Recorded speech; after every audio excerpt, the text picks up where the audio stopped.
Si duket Lidhja Demokratike e Kosovës ka hyrë në një proces për rregullimin e vetës dhe ky proces ka ardhur tash në një kohë që Kosova ndodhet në një kohë shumë delikate. Prandaj nuk i shërben shumë situatës së tanishme, por gjithsesi edhe Lidhja Demokratike dhe Partia Demokratike i kanë probleme të cilat tashmë dihen dhe janë përfol shumë në për studio televizive, por mendoj që Lidhja Demokratike e Kosovës nga ajo që u po,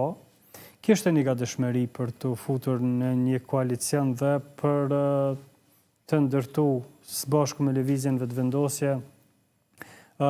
legjislatorë në arsh me qeverinë dhe për të gjetë një figurë, ndoshta edhe për ta gjetë një president, për t'i dhënë vendit një president çfarë ata do të kishin konsenzus mes partive politike, por e pam që bashkë në kohën kur Vjosa Osmani dhe Lumir Abdigjiki hynë në negociata dhe negociata madje shumë serioze dhe kishin një komunikim të mirë edhe pas negociatave, pam që shpërthyen problemet e brendshme. Tash këto problemet e brendshme a lidhen me faktin që ata hynë në negociata dhe jepen sinjal se përshkojnë drejt një marrëveshje, apo ishin diçka e trashëguar qysh para zgjedhjeve të fundit, atë kjo mbetet për të parë dhe për të analizuar, nga se na nuk kemi informata dhe mund të hyjmë në terrenin spekulativ, por gjithsesi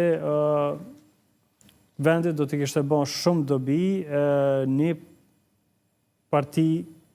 ose se tash nuk dihet kush ka me qenë pozitë ose opozitë, po partitë politike të konsoliduara,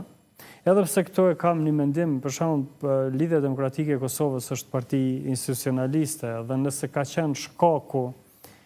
i asaj mbledhjes së nënshkrimeve për me kërku një mocion për kryetarin e partisë, vetëm nga fakti se ai po shkon drejt një koalicioni të mundshëm me lëvizjen vetëvendosje, unë mendoj që është gabim, sepse ata kanë organet e partisë dhe këtë çështje kanë mundur ta zgjidhin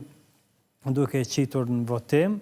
dhe si gjithkohë në procese demokratike, nëse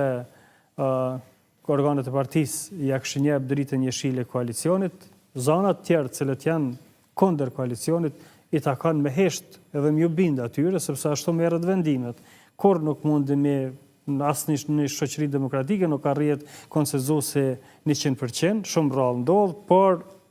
voton shumica dhe pastaj pakica e ndëgjon çka po bën shumica dhe pajtohet në një farë forme, sepse e respekton këtë formë organet e partisë, statutin e partisë. Në këtë rast ndodhi ky procesi brenda Lidhjes Demokratike dhe mbetet për të parë se sa do të jetë e aftë Lidhja Demokratike e Kosovës ti kaloj këto proceset veta, mas pari ta rahatoj